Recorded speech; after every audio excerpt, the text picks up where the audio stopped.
உணவில்லாமல் வாழும் கலை பயிற்சி செய்யும் அனைத்து உறவுகளுக்கும் வணக்கங்கள், வாழ்த்துக்கள், நன்றிகள் கூறுவது உங்கள் சுப்பிரமணியன்.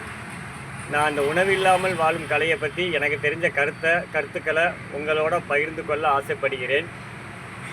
உலகத்தில் உள்ள அனைத்து மக்களுக்கும் இரண்டே பிரச்சனை தான்.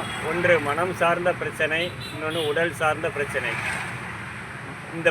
இந்த இதிலிருந்து விடுபடணும் அப்படின்னா நம்ம ஆன்மாவை உணரணும், ஆன்ம பலம் அடையணும். அப்போ அதுக்கு என்ன செய்யணும் அப்படின்னா, அந்த காலத்தில் சித்தர்கள் தவ வாழ்க்கையை வாழ்ந்தாங்க.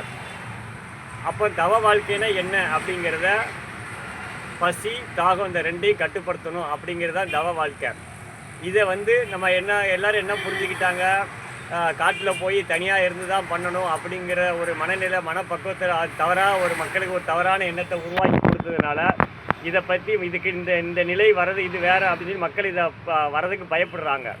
ஆனால் வெங்கடேஷ் ஐயா அழகாக இந்த உணவில்லாமல் வாழும் புத்தகத்தை அழகாக நம்ம குடும்ப வாழ்க்கையில் வாழ்ந்துக்கிட்டு நம்ம பணியை செஞ்சுக்கிட்டு இந்த தவ வாழ்க்கையை வாழலான்னு சொல்லி நமக்கு அழகாக உணவில்லாமல் வாழும் கலைன்னு ஒரு புத்தகத்தை எழுதி கொடுத்துருக்காங்க. அதே மாதிரி வெங்கடேஷ் ஐயா வாழ்ந்து காமிச்சிருக்காங்க.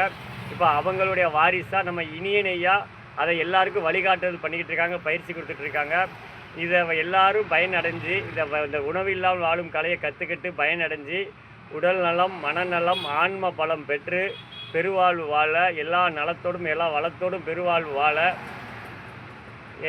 இது பயன்படணும்னு நான் என்னுடைய ஆசை, வேண்டுதல். அப்புறம் இந்த வீடியோவை இனியன் ஐயாவுடைய திருப்பாதங்களையும் படிந்து, வெங்கடேஷ் ஐயாவை திருப்பாதம் பணிந்து அவங்களோட ஆசீர்வாதத்தோடு இந்த வீடியோவை என்னுடைய கருத்துக்களாக நான் உங்களை எல்லாரிடம் ஷேர் பண்ணிக்கிறத சமர்ப்பிக்கிறேன். எல்லாருக்கும் கோடிக்கணக்கான நன்றிகள்.